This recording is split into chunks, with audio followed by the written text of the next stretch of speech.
모닝브리핑입니다. 전거래일 금요일장 우리 시장은 혼조로 마감했죠. 모처럼 코스닥이 강했어요. 네, 맞습니다. 빅테크 투심 위축의 코스피 같은 경우에는 2,800선을 하회했지만 반면에 코스닥 같은 경우에는 이제 2차 전지주 그리고 제약바이오주들이 상대적으로 강세를 보이면서 강세 보였습니다.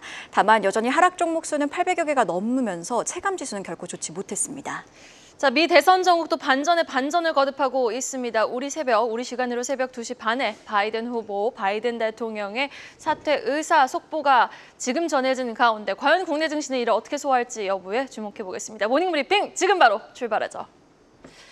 자, 지난 한 주가 그렇게 힘들었으면 주말만은 좀 편했으면 했건만 시장은 주말도 우리네 맘을 편하게 해줄 생각은 없어 보였습니다. 미 대선 전국도 반전의 반전이 오늘 우리 새벽 2시 반까지 이어졌던 모습. 그렇다면 시간의 추를 3일 전으로 돌려볼까요? 7월 19일 금요일장 한마디, 외국인 자금 이탈로 코스피는 울고 배터리 바이오 강세로 코스닥은 웃고입니다. 미 대선을 둘러싼 지정학적 리스크가 빅테크 중심의 차익 실현 심리를 자극한 가운데 외국인의 1조 원 넘는 선물 매도소 코스피는 1% 넘게 빠지면서 11거래일 만에 2,800포인트를 내줬고요. 코스닥은 2차 전지 쪽과 제약 쪽 그리고 해외 매출이 강하게 찍히는 화장품 쪽이 선방하자 상승 마감하며 다시 지지선까지 올라와줬던 전거래일. 더 구체적인 마감 수치와 특징 섹터까지 확인해보고 오시죠.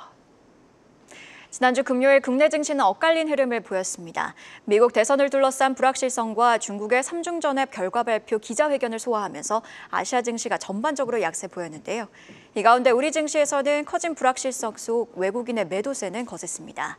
외국인은 코스피와 코스닥 현물 그리고 코스피 모두 이렇게 매도를 했는데요.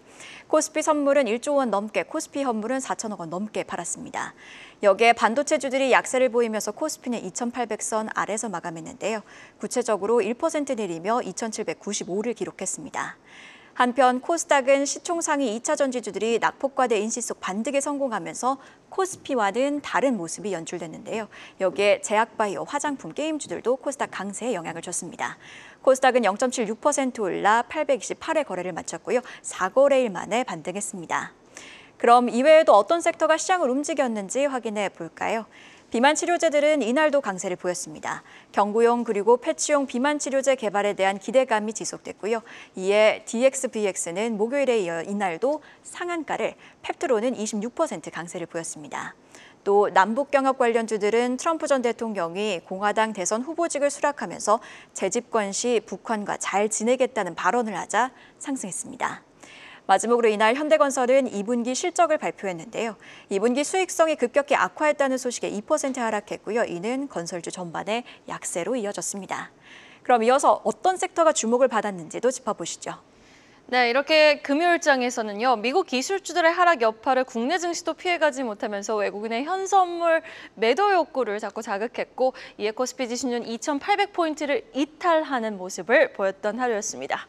자, 이렇게 미국의 정치 변수에 한없이 흔들림을 보였던 지난주 국내 증시, 반전에 반전을 거듭하는 미 대선 국면과 동시에 주목할 이번 주 실적 시즌, 오늘은요, 자동차주 자세히 톱어보겠습니다.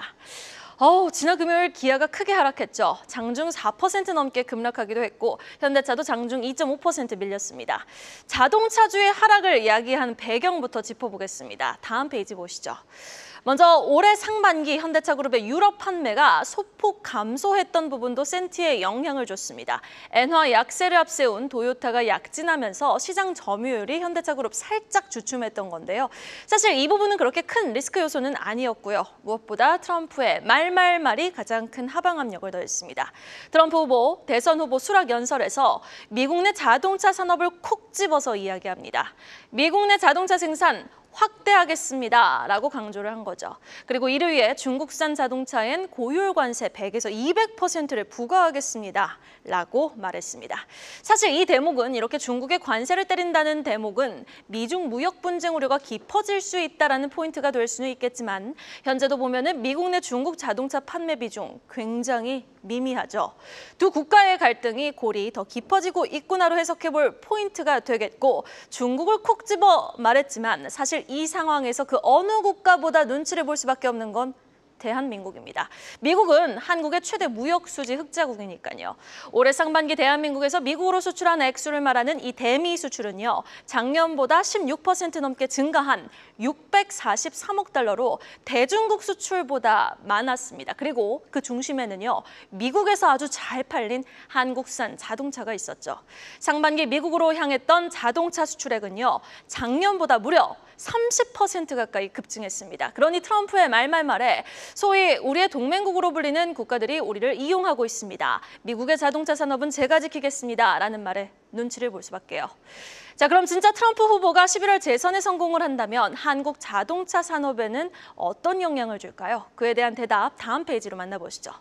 하나증권의 자동차 산업 보고서를 인용했습니다.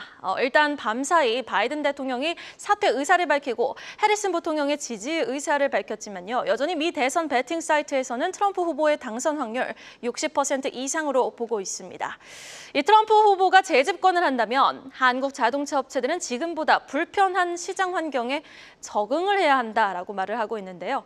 새로운 시장 환경에 적응을 해야 한다는 거죠. 하지만 한국 업체들의 경쟁력은 그간 일취월장했고요. 환경 변화에 대한 대응력도 워낙 뛰어나다 보니 사실 우리 뒤돌아보면 당장 지난주 원전도 결국에는 다 실력이 최고의 백 아니겠습니까? 철저히 소비자 입장에서 생각을 해 만들고 가성비가 좋으면 결국에 손이 갈 수밖에 없다는 건 불변의 법칙입니다.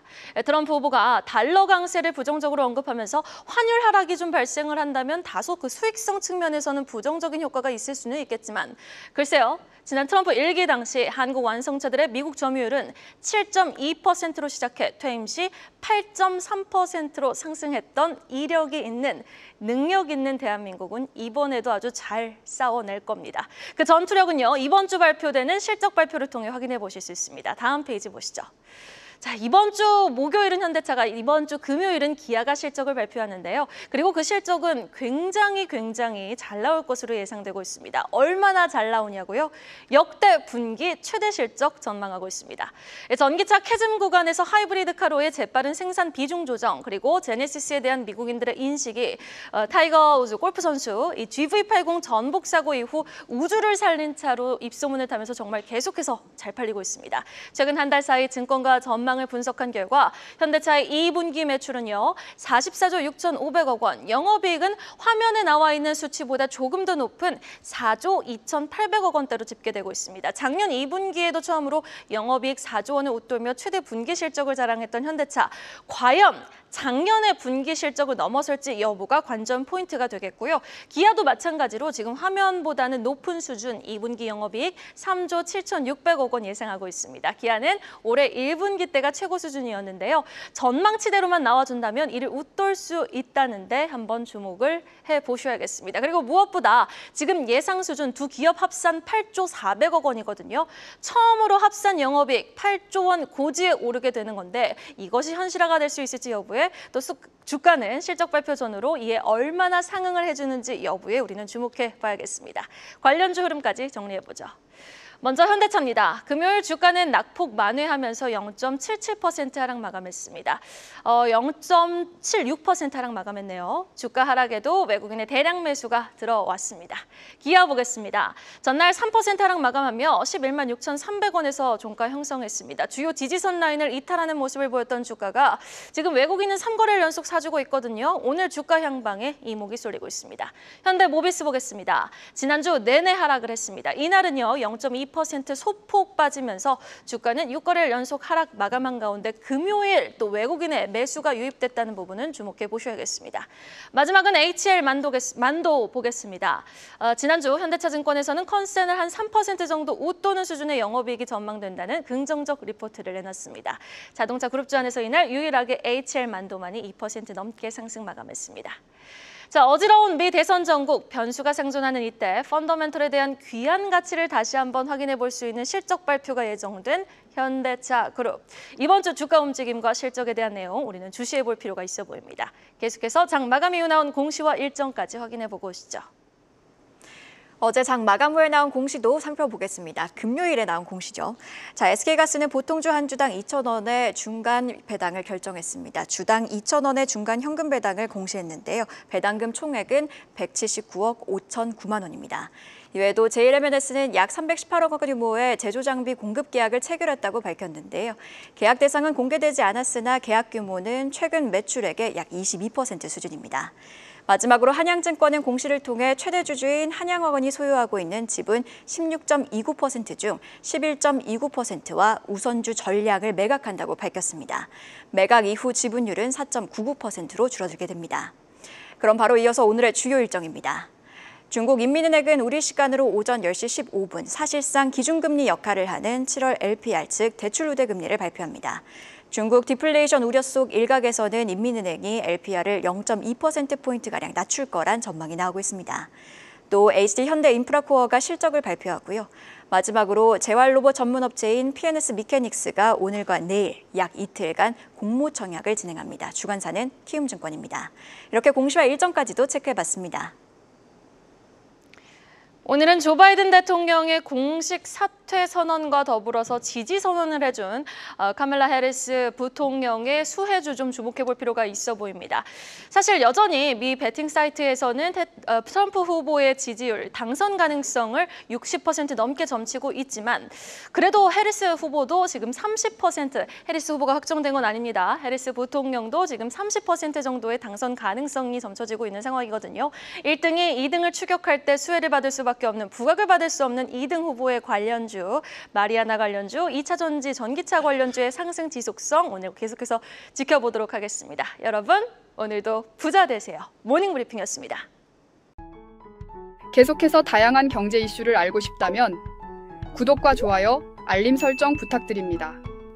AI 캐스터 권미정이었습니다.